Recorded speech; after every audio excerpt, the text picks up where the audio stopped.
নমস্কার বন্ধুরা, আমি ইতুদি। আজকে তৈরি করব তাল ফুলুরি। তালটার আমি পাল্পটা বার করে নিয়েছি, আর তারপরে গুড় দিয়ে এটা কড়াইয়ে একটু ফুটিয়ে নিয়েছি। তাল দিলাম, আর দেবো নারকেল কোড়া আছে, আর চালমুড়ি আছে, আর দেবো সামান্য একটু আটা, 4-5 চামচ দিয়ে দিলাম আটা। এগুলো ভালো করে মেখে নেব। চালগুড়ি, নারকেল, তালের কাইটা আর গুড় ভালো করে মেখে নিয়েছি।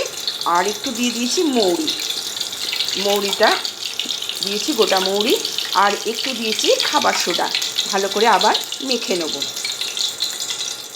সর্ষের তেল বসিয়েছি কড়াইয়ে, তেলটা গরম হয়ে গেছে।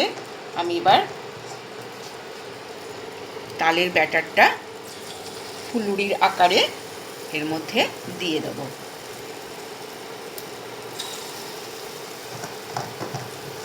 দিয়ে দুপিঠ লাল হয়ে গেলে তুলে ফেলবো।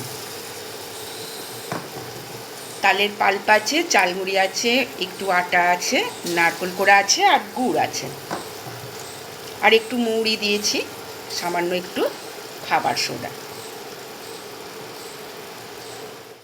তালের ফুলুরি একদম রেডি, লাল হয়ে গেছে। আমি এবার এগুলো তুলে নেব।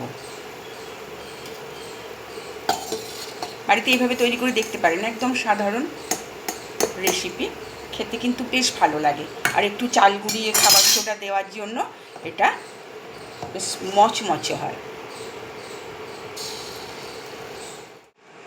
তালের ফুলুরি একদম রেডি, গরম গরম দারুণ খেতে লাগে। বাড়িতে এভাবে বানিয়ে দেখতে পারেন। আমার ভিডিও যারা দেখেন তাদের অসংখ্য ধন্যবাদ। আজ আসি, টাটা।